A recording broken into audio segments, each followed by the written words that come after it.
amplopi sendiri, kemudian saya tanding-tanding, saya berikan siapa-siapa, terutama saya utamakan dari keluarga saya, karena itu ya keluarga yang fakir miskin, kemudian guru-guru saya gitu ya, ya seperti itu.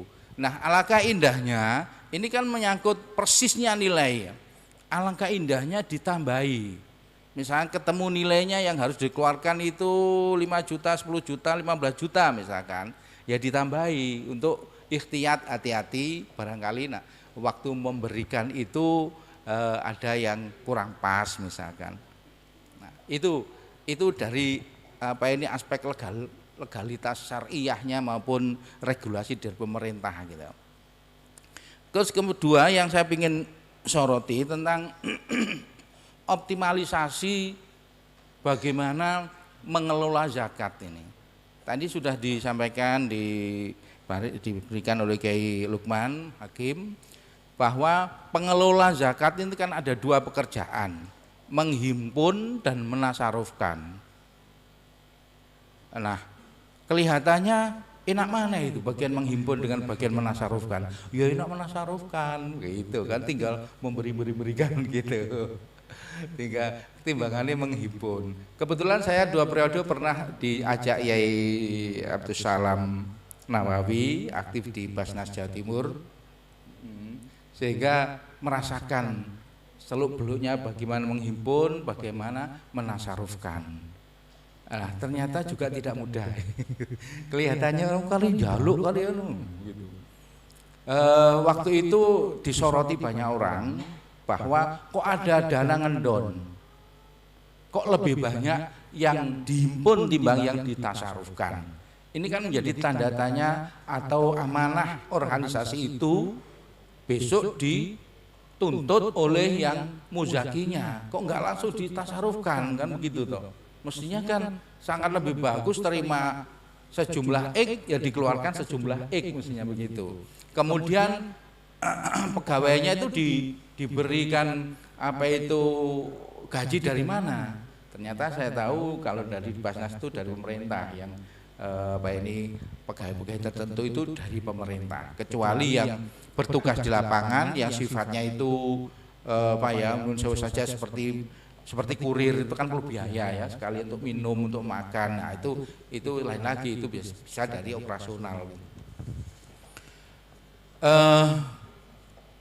Bagaimana bisa mengoptimalkan? Ada 2 hal, dua cara, optimalisasi dan pemberdayaan dan optimalisasi. Kalau pemberdayaan itu terkait dengan SDM-nya, kalau optimalisasi itu terkait dengan fasilitas atau terkait dengan aparaturnya, peralatannya atau ya fasilitas yang ada. Jadi non manusia. Kalau manusia itu bagaimana meningkatkan itu pemberdayaan. Ya mau nggak mau ngurusi zakat ya orang ya harus ahli zakat. Itu sudah menjadi suatu persyaratan mutlak. Kemudian optimalisasi misalkan itu terkait dengan fasilitas.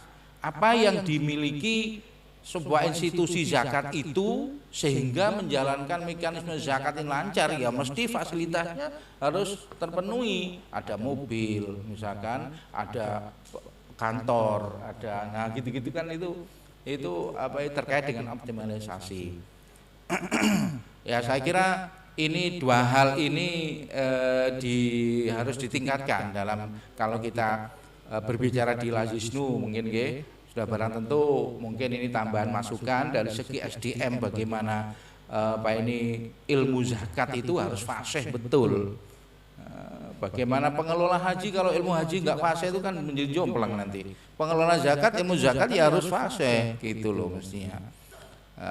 Jadi sampai yang terpenting itu syah dan tidaknya itu loh, itu menyangkut halal haramnya harta orang soalnya. Jadi seseorang kalau sah mengeluarkan zakat, itu kan harta yang tidak dikeluarkan ini menjadi berubah. Harta yang tidak dikeluarkan, yang 97,5% itu berubah statusnya. Kalau yang 2,5% itu dikeluarkan benar atau tidak. Kalau yang 2,5% itu dikeluarkan itu betul, maka yang 97,5% itu menjadi betul, menjadi halal. karena tidak tercampuri. Tapi begitu 2,5% itu salah, status zakatnya tidak betul mengeluarkannya, maka kondisi 97,5% ini menjadi subhat, apa enggak menakutkan. Enggak terasa orang memakan harta subhat, bahkan harta ya namanya tercampuri sesuatu yang haram itu menjadi minimal subhat, bisa jadi haram semua. Ada santan satu mangkok besar, satu bowl, satu mangkok besar tercampuri sirup merah 1 sendok saja, kan menjadi sudah merah semua itu. Minimal sudah rubah semua. Ini mestinya dari psikologi ini, dari filosofi ini yang harus kita hati-hati mengeluarkan zakat. Bapak Ibu, adik-adik, sama-sama sobat juga punya potensi untuk mengeluarkan zakat. Kalau ingin mengeluarkan zakat, mohon pada Allah, ya Allah, mungkin diparingi sakit ngetokaken zakat. Itu otomatis nanti diberi harta. Cara itu itu kan gitu. Ya Allah, mugi-mugi kula nanti tahun depan bisa zakat lebih banyak dari tahun ini. Wah niku, alhamdulillah niku sakit ngoten niku setiap tahun munggah niku. Jadi pemberdayaan itu dari aspek sumber daya manusianya harus diberikan pemahaman, keterampilan, bagaimana samping faham ilmu zakat, terampil bagaimana menghimpun, bagaimana menasarufkan. Saya pernah survei sampai ke tempat-tempat menasarufkan harta. Itu sungguh sangat puas saya. Bisa menasarufkan pada orang yang betul gitu. Kondisinya sangat minus dan patut diberi. Saya memberikan sendiri ini dari Basnas. Bu, niki jatah panjenengan. Halal kangge panjenengan, eco kangge Basnas dan tiang dan orang yang memberikan, yang menasarufkan, yang menitipkan kepada Basnas. Itu. Karena saya pernah menjadi orang yang diamanahkan untuk bertugas seperti itu. Nah, yang kalau kita dari aspek optimalisasi itu tadi, apa itu fasilitas desa sudah dipenuhi. Kalau Lazus ini anak organisasi NU, ya mestinya NU yang mempunyai kewajiban untuk melengkapi gitu ya. Kalau Basnas itu anaknya pemerintah, ya pemerintah yang harus melengkapi. Makanya gaji dari pegawai Basnas itu diberikan gaji pemerintah, gaji Pemda Pemprov Jawa Timur gitu. Kecuali yang operasional untuk menjalankan tugas itu peroleh dari bagian operasional harta itu, ada porsi-porsinya. Bapak Ibu, adik-adik yang saya hormati, saya ingin menambahkan bahwa target zakat yang melok-melok gede itu target korporasi. Zakat yang harusnya dikeluarkan oleh industri, oleh pabrik-pabrik besar, dan itu orangnya, ownernya, pemilik pabrik-pabrik itu sadar dengan zakat. Nah, itu tidak mudah ternyata, harus ngitungnya itu rumit. Saya punya kawan yang ditugaskan untuk saudaranya sendiri sebagai pemilik pabrik yang omsetnya itu ratusan miliar kalau nggak salah. Ini tidak ngurusi zakat, tapi ngurusi pajak. Per bulan itu harus pajak berapa, terus sampai setahun. Itu rumit. 2 pegawai digaji dengan mahal.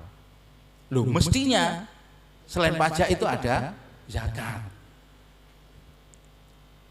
Nah, kalau kita bisa mendekati korporasi, industri, organisasi yang mempunyai aset besar-besar dan sadar dengan zakat di samping pajak.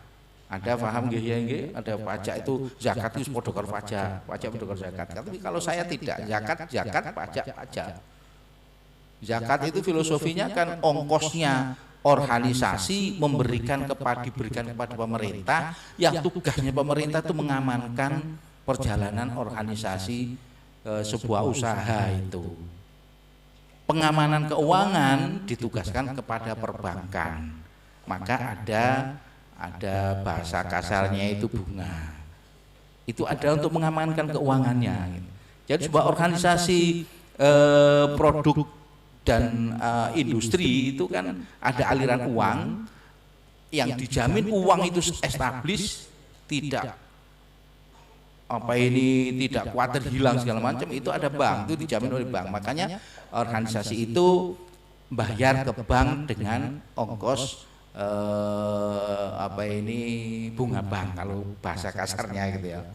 Nah, kemudian supaya industri ini aman, perjalanan produksinya dijamin keamanan di pemerintahan, itu wajib zakat karena pemerintah yang menjaga keamanannya.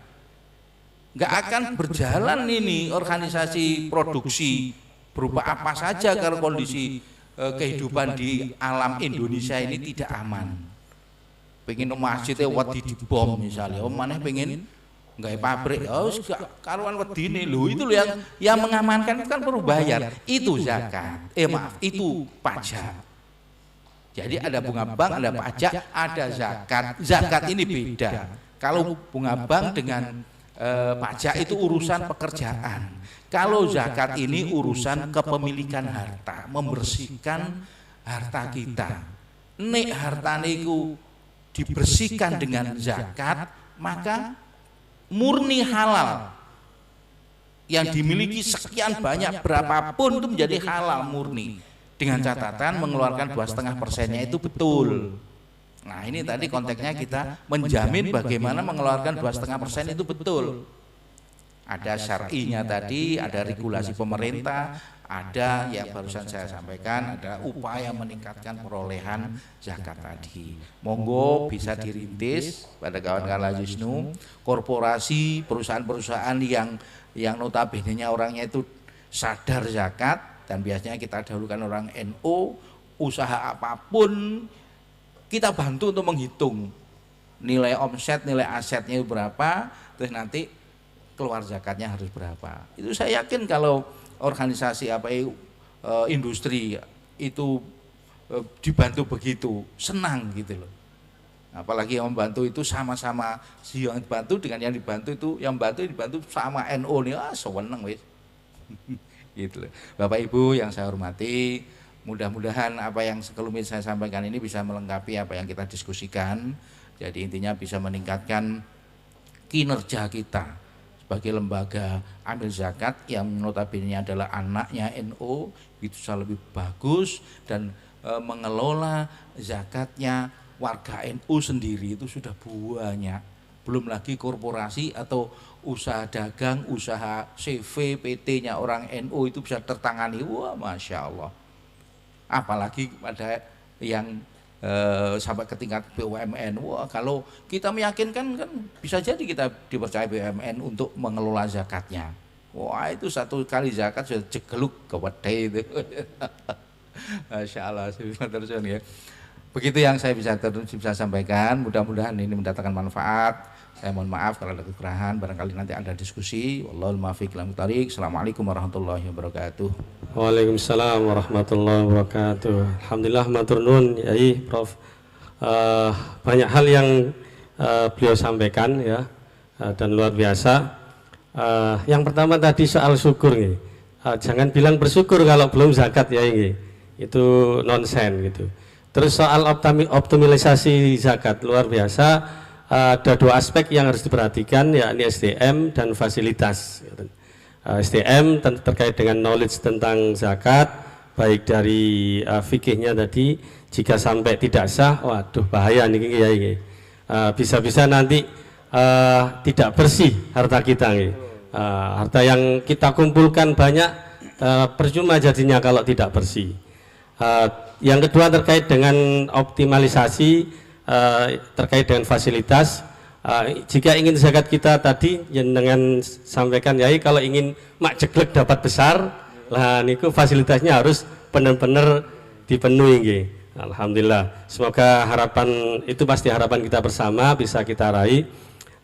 Selanjutnya kita akan mendengarkan dari Ustadz Afif Amrullah, Ketua NKR Lazisnu Jawa Timur, terkait dengan mekanisme amil zakat di Lazisnu ini. Dan mungkin ini karena streaming pasti banyak dari takmir masjid juga ingin tahu kira-kira mereka bisa jadi amil syar'i, bisa nggak dibantu oleh Lazisnu. Seperti apa ini?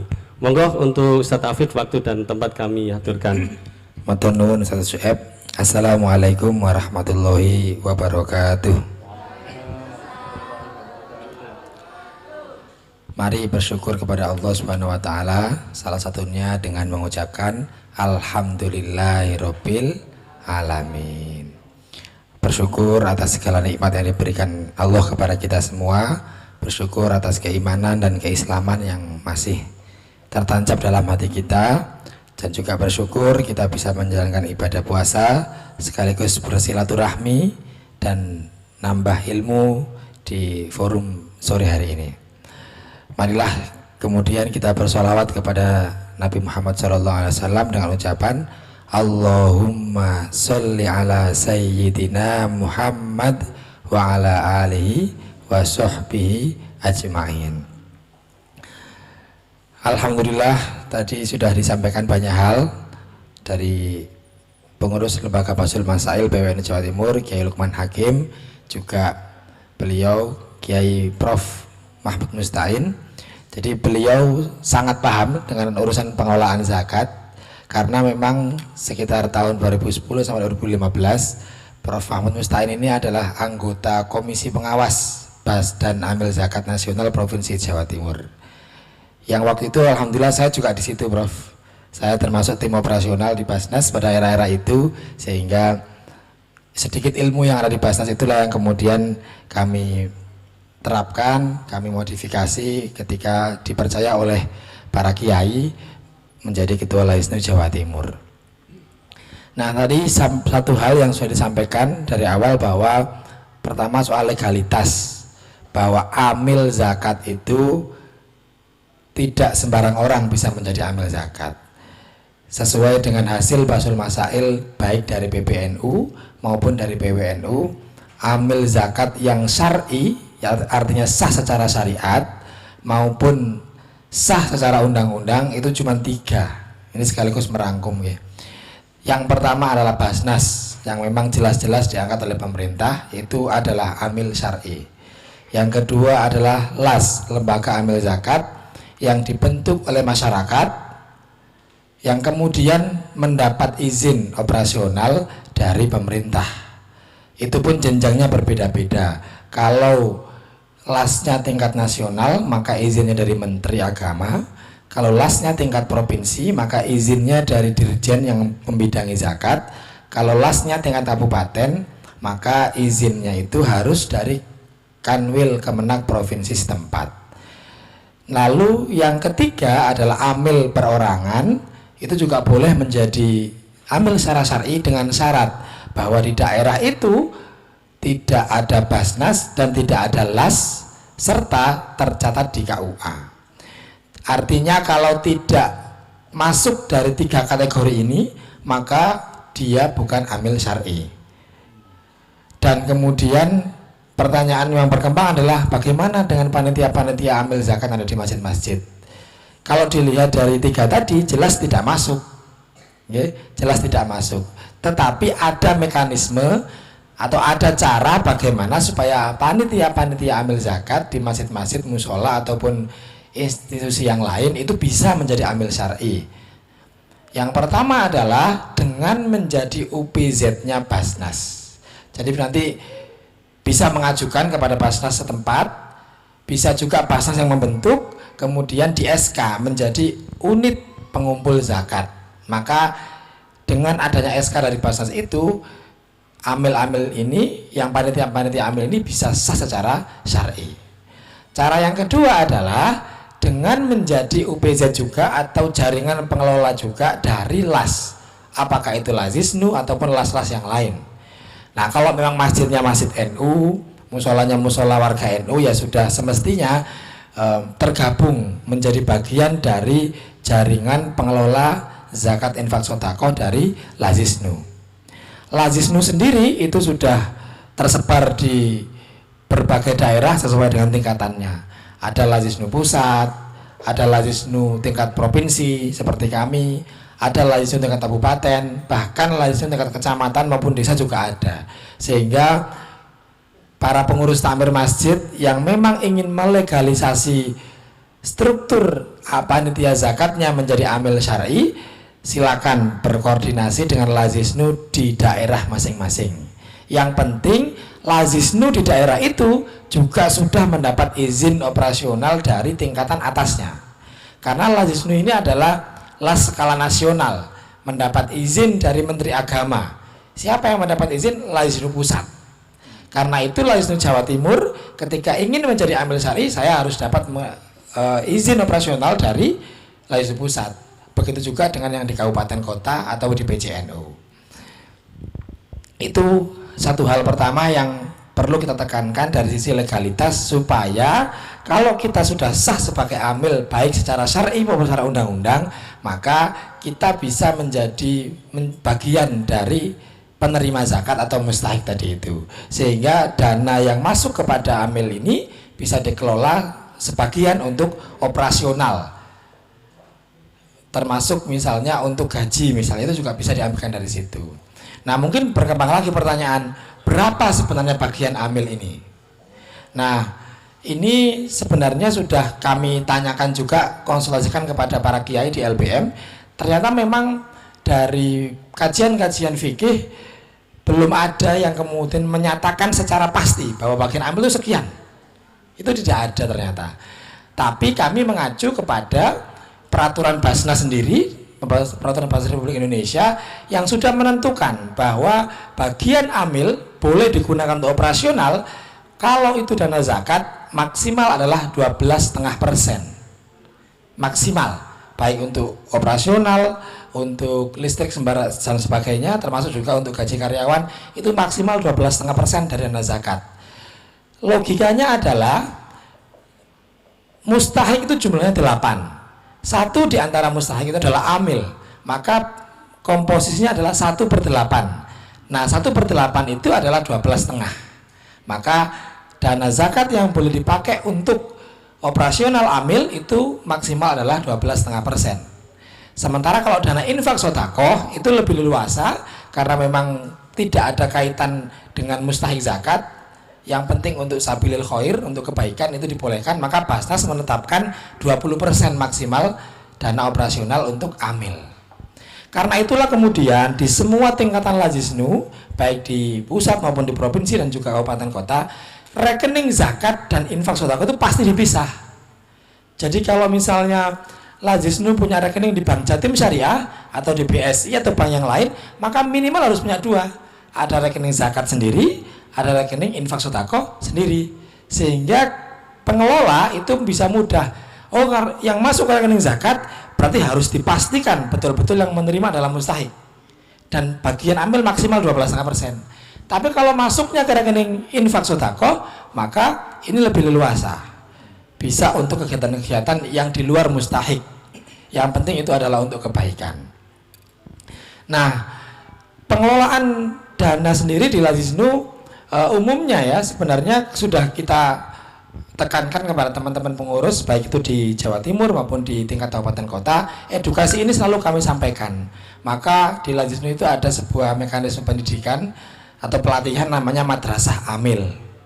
Semua pengurus Lazisnu wajib mengikuti madrasah amil, baik tingkat PW, PC maupun MWC bahkan ranting, supaya tadi yang disengendikan oleh Prof. Mustain, ngurusi zakat ya harus ahli zakat gitu, tidak boleh sembarangan. Maka soal fikih itu kita tekankan betul, termasuk juga soal manajemen, bagaimana tadi memisahkan harta zakat dan infak, kemudian berapa persentase yang boleh kita pakai dan seterusnya. Nah, alhamdulillah Kiai, Prof, pengurus di Lazisnu Jatim ini orang-orang baik semua ternyata. Seperti Pak Sueb gitu ya, itu tidak mau diberi bagian zakat, sudah biar di akhirat saja, katanya begitu. Sehingga kami para pengurus itu sudah mengambil komitmen, kami semua tidak akan mengambil bagian zakat seperti gaji dan seterusnya, tetapi kita berikan operasional seperti itu kepada teman-teman manajemen yang memang sehari-hari beroperasi tadi itu, yang kurir lah, yang kemudian bagian mentasarufkan dan seterusnya, itu yang kemudian mendapat bagian. Sementara pengurus seperti Pak Sueb dan lain-lain itu, Ustaz Sueb itu sudah berkomitmen tidak mengambil bagian, dan ternyata ini diikuti oleh teman-teman di cabang. Saya perhatikan juga begitu, teman-teman pengurus di cabang itu tidak ada yang menerima gaji, karena mereka semuanya sudah berkomitmen ini kita pengabdian, ini adalah bagian dari upaya kita memberikan manfaat kepada umat dengan menjadi pengurus Lazisnu. Sementara yang boleh atau yang biasa kita alokasikan operasional bulanan itu adalah teman-teman yang memang sehari-hari kita berikan tugas untuk mengelola dana ini, baik dalam rangka mengumpulkan maupun mentasarufkan.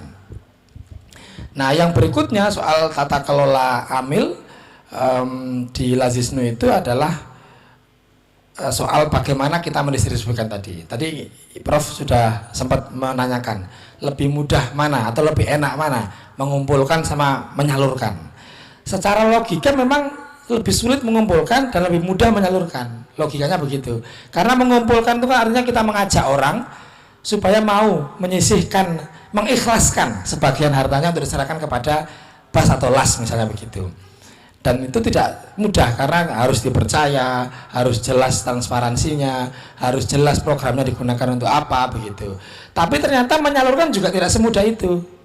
Saya masih ingat beliau ketika menjadi anggota komisi pengawas di Basnas itu setiap tahun harus atau secara berkala beliau harus terjun gitu, ke mustahik itu untuk memastikan bahwa dana zakat atau infak yang disalurkan itu memang benar-benar diterima oleh yang berhak. Karena tugasnya mau mengawasi. Nah, artinya setiap amil itu juga punya tanggung jawab besar. Selain mengedukasi, mengajak masyarakat, juga punya tanggung jawab untuk memverifikasi dan memastikan bahwa si penerima ini memang masuk kategori mustahik zakat, kalau emang itu dana zakat. Lalu yang kedua, kalau di lembaga maka orientasinya harus selevel lebih tinggi dari kalau kemudian itu perorangan. Kalau perorangan itu kan motivasinya saya punya zakat, saya bagikan, selesai. Digunakan untuk apa? Monggo terserah, karena itu haknya mustahik. Nah, amil yang di lembaga harus selain memikirkan itu juga harus berpikir selevel lebih tinggi. Apa misalnya? Misalnya dengan orientasi pemberdayaan. Karena zakat ini dikumpulkan dari individu-individu, dari korporasi sehingga jumlahnya lumayan, maka kita bisa mengelola dana ini untuk memberdayakan seseorang. Cita-cita tertingginya itu adalah bagaimana bisa mengubah mustahik setelah dibantu setahun 2 tahun lalu berubah menjadi muzaki. Itu cita-cita terbaiknya, terbesarnya, tapi memang tidak mudah. Tapi setidaknya dengan dana zakat itu kita bisa membantu. Misalnya orang yang sebelumnya kesulitan berusaha, dengan dana zakat dibelikan gerobak, diberikan modal usaha, dibantu bagaimana mengelola keuangan yang baik, dimotivasi untuk berbagi dan juga mengembangkan usaha, akhirnya kemudian bisa berjualan dan bisa menafkahi keluarga. Itu kalau perorangan mungkin sulit karena jumlahnya kan terbatas. Satu orang zakatnya kan misalnya 10 juta, nanti diamplopi dibagi sekian banyak orang sehingga terimanya paling ya 500, 1 juta atau bahkan hanya cuma 150.000, sehingga mungkin aspek pemberdayaannya belum tercapai. Tapi kalau dikumpulkan melalui lembaga, maka ada aspek pemberdayaan di situ. Seperti sekarang ini misalnya kami dari Lazisnu dapat PR dari PWNU Jawa Timur. Para masyaikh menginginkan agar kita menjamin supaya santri-santri yang mondok di pondok pesantren salaf, sementara mereka dikenal sebagai anak-anak atau generasi yang nantinya akan meneruskan perjuangan agama ini, itu supaya mudah cara mereka belajarnya. Artinya kan kita sering mendengar ya di pondok-pondok salaf itu banyak anak-anak yang demi belajar supaya bisa terus mondok itu sambil becak, sambil kerja, sambil ini, sambil itu. Nah, sehingga para masyayikh di PWNU memberikan tugas kepada Lazisnu buat program kaderisasi beasiswa kader ulama dengan memberikan beasiswa kepada santri-santri salaf dari keluarga tidak mampu, dari keluarga yatim, agar mereka terjamin pendidikannya. Karena mereka lah yang kemudian nanti akan meneruskan estafet perjuangan agama sebagai para ulama di masa yang akan datang. Nah, alhamdulillah kemudian kami proses dan dana zakat yang terkumpul di kami akan kami distribusikan melalui program beasiswa. Dengan catatan kita pastikan bahwa mereka para santri ini memang berasal dari keluarga yang masuk kategori mustahik dengan dana yang cukup. Setahun kita akan bebaskan SPP-nya dan dimungkinkan nanti mudah-mudahan juga bisa berkembang sampai ke biaya makannya, biaya kitabnya kita semua support. Dari mana? Dari dana zakat yang dikumpulkan melalui lembaga seperti Lazisnu ini. Dan banyak beberapa program-program lain yang memang sudah biasa dan memang menjadi tanggung jawab kami untuk memikirkan supaya program ini bisa berjangka panjang, tidak hanya sekali pakai lalu habis. Meskipun tetap juga ada program-program jangka pendek, misalnya seperti fakir, ada lansia seperti di Basnas itu, ada lansia umur 70 tahun, tinggal sendirian, tidak ada yang ngeramut, selama ini hanya mengandalkan pemberian tetangga. Orang seperti ini pun tetap juga harus kita prioritaskan, karena memang Al-Fuqara ini kelompok pertama yang disebut di dalam surat At-Taubah ayat 60, sehingga ini juga tetap harus mendapat perhatian. Jadi selain program jangka pendek yang konsumtif, kita juga harus mengelola dana ini supaya jangka panjang yang sifatnya pemberdayaan. Saya pikir itu Ustaz Su'aib yang bisa saya sampaikan dalam kesempatan ini untuk menambahi beberapa penjelasan dari Al-Mukarram Kiai Lukman Hakim dan juga Kiai Prof. Mahmud Mustain. Terima kasih. Wassalamualaikum warahmatullahi wabarakatuh. Waalaikumsalam warahmatullahi wabarakatuh. Terima kasih Ustadz Afif Abdullah. Alhamdulillah demikian tadi memang kerja-kerja Lazisnu selama ini ya. Memang kita berusaha untuk semaksimal mungkin bagaimana zakat itu punya impact yang ada pemberdayaan dan bagaimana kita bisa maksimal melayani umat, dan semua itu memang sebuah pengabdian bagi kami. Semoga kami bisa terus istiqomah untuk memberikan pengabdian yang terbaik bagi umat, khususnya bagi Nahdliyin. Para hadirin sekalian, sebetulnya banyak yang mungkin akan kita tanyakan kepada beliau itu, karena memang kajian soal mekanisme kerja amil ini harusnya waktunya cukup panjang gitu, tapi memang karena keterbatasan waktu, untuk itu kami harap Duki Yai Lukman, Duki Yai Prof. Mahmud sama Ustadz Afif Abdullah untuk bisa memberikan poin-poin inti dari yang tadi dipaparkan. Mungkin untuk Yai Lukman mohon disinggung juga terkait dengan praktek yang ada di masyarakat Yai itu tentang amil ini, seperti berasnya dicampur boleh enggak gitu, dan sebetulnya kriteria amil itu seperti apa sih yang menurut syar'i ngoten Yai. Dan untuk Yai Prof. Mahmud, mungkin kami yang di Lazisnu ini ya tantangannya besar Prof niku, untuk bagaimana bisa optimal. Kira-kira nyun masukan, nyun apa yang bisa kemudian kami pegang untuk ke depan itu bisa lebih baik lagi Yai. Dan untuk Ustadz Afif Abdullah, tadi saya sudah minta sebetulnya ini sudah mendesak bagi panitia zakat di masjid-masjid yang banyak yang belum resmi sebagai amil syar'i. Lah ini gimana caranya itu? Prosedurnya gimana? Apa perlu waktu yang panjang gitu? Syaratnya apakah berat atau sebetulnya mudah sekali? Tolong nanti disampaikan. Secara bergiliran mohon kepada segenap pemateri untuk menyampaikan closing pada kajian Rois Ramadan spesial istimewa kali ini. Monggo Yai. Terima kasih atas beberapa pertanyaan yang diajukan kepada kami terkait fenomena di masyarakat. Itu memang panitia zakat itu sering kali saya sendiri menyaksikan tentang teknik dalam pendistribusian terutama zakat fitrah itu berasnya sering memang dicampur. Nah ini perlu perhatian betul dari para takmir, para pengelola zakat yang ada di tengah-tengah masyarakat. Ketika beras itu dicampur, maka kita tahu sebagian dari muzaki itu juga mustahik. Jadi muzaki, bagian dari muzaki yang menitipkan zakatnya ke panitia itu juga di antara mereka ada yang juga termasuk mustahik. Sehingga ketika pada waktunya pendistribusian zakat itu kepada para mustahik, mereka juga mendapatkan beras kembali dari panitia tersebut.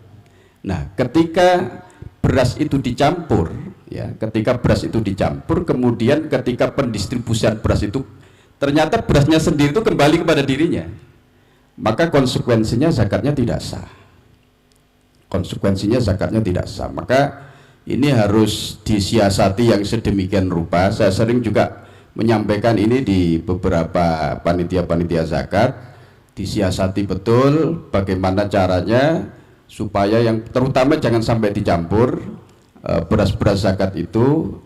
Intinya jangan sampai ada beras itu kembali kepada muzakinya kembali. Jadi, kembali kepada mustahik, yang mustahik ini notabene adalah muzaki yang menitipkan zakat ke panitia tersebut. Ini yang pertama. Terkait tentang amil syar'i yang sah itu yang bagaimana, tadi sudah di awal penyampaian saya sudah saya singgung bahwa amil syar'i itu adalah amil yang diangkat oleh pemerintah. Jadi kalau di beberapa literatur fikih itu ada kalimat man yastanibuhul imam, orang yang diberikan wewenang untuk mengganti pemimpin, ya, pemimpin dalam konteks zakat, al-imam itu adalah pimpinan negara tertinggi atau pejabat-pejabat yang mewakilinya, dan dalam hal ini dalam undang-undang zakat mereka meliputi gubernur, bupati, wali kota, juga kemudian camat, dan juga orang-orang atau lembaga yang diberikan wewenang oleh pemerintah. Nah, itu definisi daripada amil. Jadi makanya amil ini harus punya legalitas dari pemerintah. Punya legalitas dari pemerintah, tadi sudah banyak disampaikan oleh Ustadz Afif. Bisa juga mendaftarkan diri ke LAS maupun ke BAS tadi itu, supaya untuk mendapatkan legalitas sebagai amil syar'i. Saya kira itu mungkin yang Matur nuwun Yai. Selanjutnya Yai Prof Mahmud, singkat mawon pesan-pesan utama untuk kita amil syar'i ataupun panitia amil zakat yang ada di luar, kira-kira apa untuk biar bisa optimal, bisa baik lagi pengelolaan zakat kita. Alhamdulillah. Saya melihat secara umum sudah bagus kok. Berjalan itu buktinya kan setiap tahun meningkat ya perolehannya. Ya, dari satu sisi SDM-nya ditampilkan, dipahamkan, di sisi lain tahapan tangkapannya itu diperluas. Saya tadi sampaikan korporasi ini mulai dipikirkan gitu, mulai dipikirkan ke korporasi siapa saja yang pantas kita dekati. Misalkan bisa mendekati gudang garam, itu kan nanti zakatnya begitu besar itu. Saya dengar pajaknya aja 52 triliun atau 62 triliun itu gudang garam itu setahun. Triliun bukan miliar. Itu pajaknya. Kalau zakatnya bisa ketemu sekitar segitu, masya Allah ya. Ya, korporasi yang itu salah satu contoh ekstrim loh.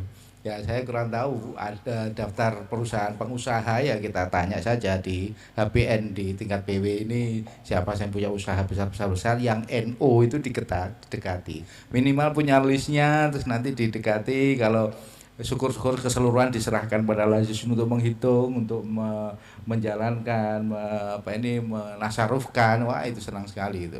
Artinya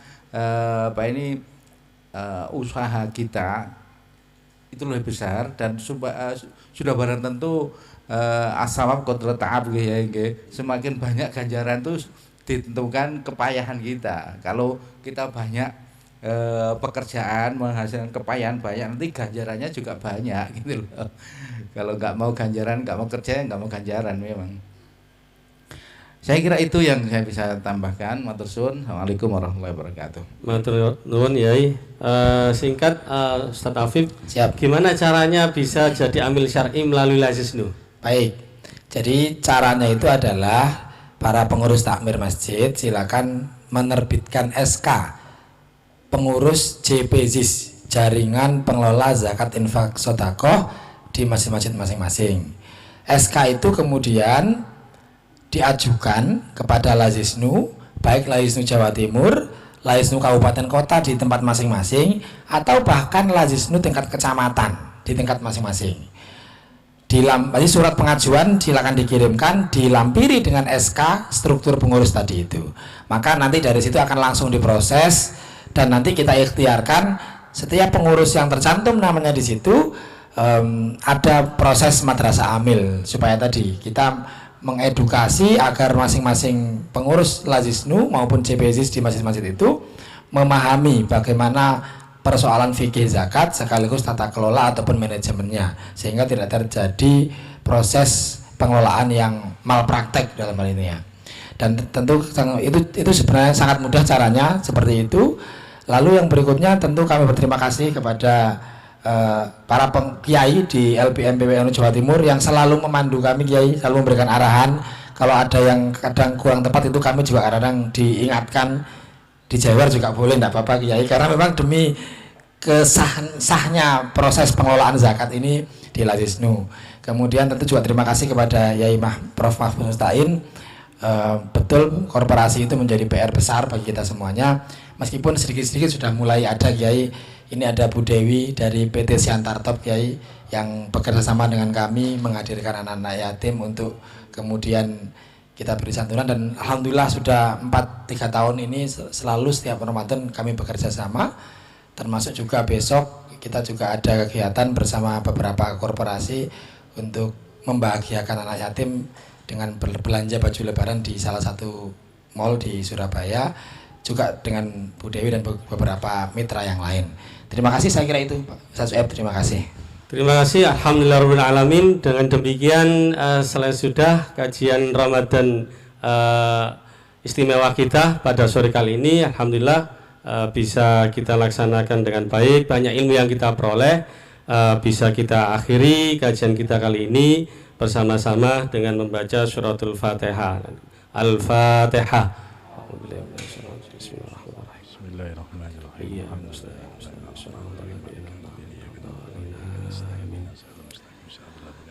Terima kasih, dan mengakhiri kajian sore kali ini kita akhiri dengan santunan. Acara pengajian tentang mekanisme kerja amil zakat NU. Jangan lupa ikuti untuk besok setiap pukul 4 sampai menjelang adzan maghrib dan sampai tanggal 26 April. Terima kasih dari saya. Wabillahi taufiq wal hidayah wa ridha wal inayah. Wassalamualaikum warahmatullahi wabarakatuh.